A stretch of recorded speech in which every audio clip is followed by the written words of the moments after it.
Ce soir, on va avec Éric Marcelli du CSAPR, Jean-François Mailloux, président du CSAPR, Jean-François Natuvel, secrétaire d'Océan Prévention Réunion, et notre juriste de service Antoine Fontaine. De Antoine Fontaine. On va parler des vacances. Est-ce qu'aujourd'hui, à La Réunion, le changement d'air est toujours de cours, ou bien on a les familles réunionnaises sont suffisamment d'argent pour pouvoir pour vivre leurs vacances un peu à leur façon? Il y a la réponse dans la question, Jismi. Vous avez dit suffisamment d'argent. Quand on a 40% de la population sous le seuil de pauvreté, je pense pas qu'il y ait beaucoup de gens qui partent en vacances ici à La Réunion. Oui, mais si on intègre le prix des caisses de cuisses de poulet, ça fait... Il y a un article qui est paru aujourd'hui dans une revue de presse en disant que la misère est 3 fois plus grande à La Réunion par rapport à la métropole. C'est vrai qu'il y a le soleil en plus. Aznavour l'a chanté d'ailleurs. Oui, ce qui a valu des problèmes et des emmerdes, puisqu'il a chanté aussi ça d'ailleurs, à La Réunion, parce que il disait que la misère est moins pénible au soleil. Mais je reviens à cette question-là. Est-ce que entre les centres aérés, les cases, entre les séjours famille que propose l'UDAF, est-ce que les colonies de vacances, tout ça, est-ce qu'aujourd'hui les dispositifs que propose l'État français et La Réunion d'une manière générale? Je vais me permettre de donner quand même quelques éléments par rapport à ça. Oui, donc alors effectivement, moi le combat que je mène, c'est par rapport à l'océan qui est fermé depuis bientôt 5 ans. On va fêter le 26 juillet 2018 les 5 années de fermeture de l'océan à l'île de la Réunion. C'est quelque chose d'assez hallucinant et l'État a réussi à nous faire avaler la pilule, à rendre ça normal. Et je rebondis sur ce que vous dites, le pouvoir d'achat des Réunionnais. Effectivement, c'est dramatique parce que la mer, c'était un plaisir simple, gratuit, accessible à tous. Alors bien évidemment, je parle de la pleine mer, de l'océan, de cette joie qu'avaient les enfants de s'ébattre dans des vagues, de se faire brasser, etc. Et ça n'a rien à voir avec le lagon qui malheureusement lui est en souffrance. Et voilà, les centres aérés proposaient des activités telles que le surf il y a encore quelques années, en 2010 ou avant. Et voilà, c'est vraiment triste de se retrouver coupé comme ça de notre environnement. La question est, je fais peut-être l'avocat du diable, il va aussi de la sécurité. Est-ce qu'il y a des parties de l'océan aujourd'hui, en bord de plage bien sûr je parle, qui sont sûres, où on peut amener les enfants sans qu'il y ait un risque d'accident ou d'agression? Mis à part le lagon, mais vous avez l'agression. Voilà, là c'est l'homme qui, pour le coup, agresse parce que notre lagon, il est vraiment très peu profond. On concentre 800 000 Réunionnais, 400 000 touristes dans cet écosystème extrêmement fragile qu'au contraire, qu'on devait épargner, protéger depuis 20 ans. Vous savez qu'il y avait une politique qui visait à ouvrir de nouvelles plages à l'île de la Réunion. La baie de Saint-Paul devait être aménagée, la zone du Pic du Diable à Saint-Pierre devait être aménagée, et tout ça s'est tombé à l'eau parce que il fallait prendre en compte le risque requin, et on a préféré cachette plutôt que faire quelque chose. Alors d'une part, on va revenir aux vacances, on abordera au temps voulu la crise requin, mais je reviens là-dessus. Est-ce que bien sûr, on a parlé de plage, on a parlé de ce qui n'existe plus aujourd'hui, pour sans doute encore un moment, mais sur les moyens, est-ce que La Réunion aujourd'hui peut envoyer ses enfants en vacances, que ce soit en changement d'air, que ce soit chez un parent, que ce soit en colonie de vacances, en centre aéré? Est-ce que pour vous, c'est une évolution qui est sociologiquement, je dirais, raisonnable?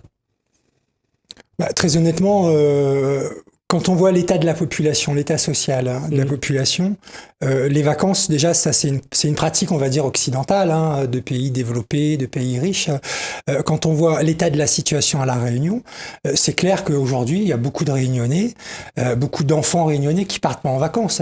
Quand on met des moyens qui sont complètement dérisoires et on fait une grosse communication autour, c'est clair que sur les enfants des 40% de personnes qui vivent sous le seuil de pauvreté, eux, clairement, ils vont pas pouvoir aller en vacances et ils vont même pas pouvoir bénéficier aussi des centres aérés, puisque les communes en face, elles mettent des moyens qui sont dérisoires. 300, 400 places. Voilà. Combien d'enfants aujourd'hui à La Réunion dont les parents sont en situation de pauvreté?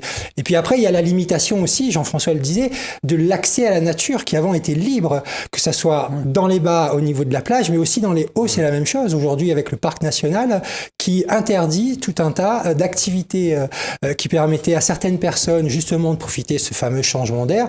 Alors peut-être qu'aujourd'hui, il y a encore quand même cette solidarité familiale. On a tous un cousin, une cousine dans les hauts, dans les bas, dans l'est, dans l'ouest, etc., qui permet un peu aux enfants comme ça de partir en vacances. Mais on peut pas dire que ça soit une pratique très répandue ici à La Réunion. Il faut vraiment avoir les moyens pour partir en vacances. La question là-dessus, qui sont de moyens. Alors, est-ce que on doit faire un parallèle avec le fait que parce qu'on est devenu parc national, parce qu'il y a une réserve marine, parce que à chaque fois on inscrit La Réunion dans un cadre, je dirais international. Est-ce que ces exigences-là privent La Réunion de plus en plus de son espace de vie? Tout à fait. Oui, et puis on a vendu aussi La Réunion comme un modèle un modèle pour la France. Vous savez, on a été défini en 2007 quand même comme un lieu d'expérimentation en termes d'énergie renouvelable, de développement durable. Et c'est pas pour rien qu'on a eu l'inscription à l'UNESCO, le parc national, la réserve marine, etc.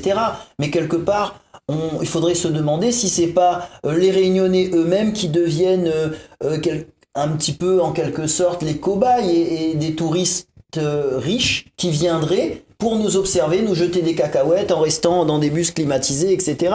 On se demande, ce serait peut-être malheureusement le côté un peu négatif de tout ça. Il y a une sanctuarisation de La Réunion, quelque part, mais en même temps, créer un sanctuaire, ça veut dire quelque part aussi, c'est préserver les meilleurs, l'élite, et se débarrasser un petit peu de ceux qui pourraient faire tâche.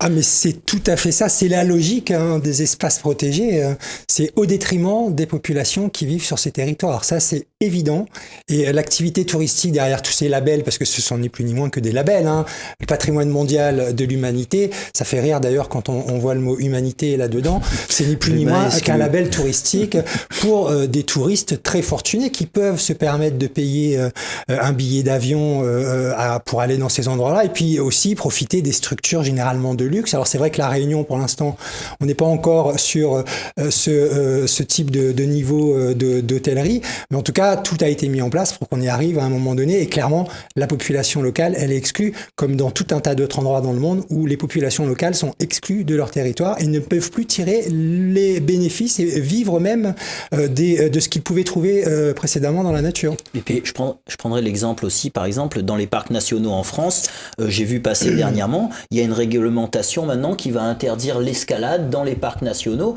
On se retrouve finalement avec ces mesures de conservation qu'on est tous, qu'on a tous portées. On est tous pour la protection de la nature. Mais comme on disait, voilà, il y a un moment, on se retrouve avec un humain qui est presque de trop, qui se retrouve exclu, et notre île est un territoire minuscule avec une population qui est, qui a un niveau social qui lui permet pas justement de prendre l'avion, etc. Et on se retrouve, il nous reste quoi? Les supermarchés, l'ordinateur, et voilà, c'est tout. Donc il y a vraiment une réflexion à engager pour l'avenir pour toute notre île.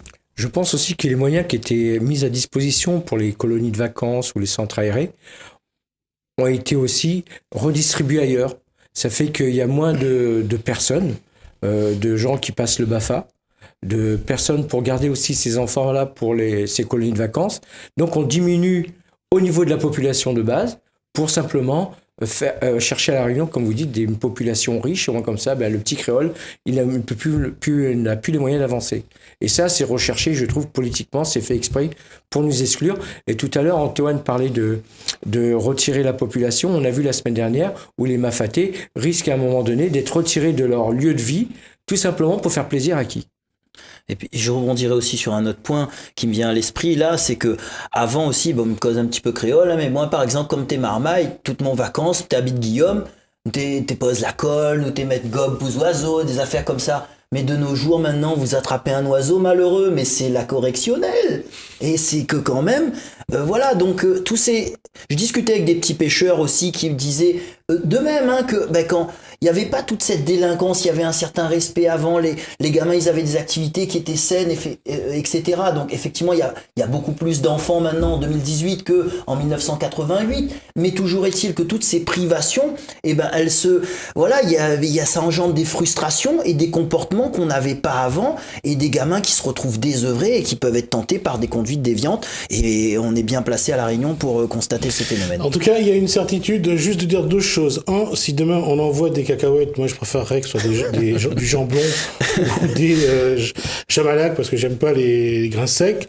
Et puis de l'autre, on va le dire quand même, demain si jamais à la rentrée vous ne nous revoyez pas, c'est quelque part on nous a déplacés.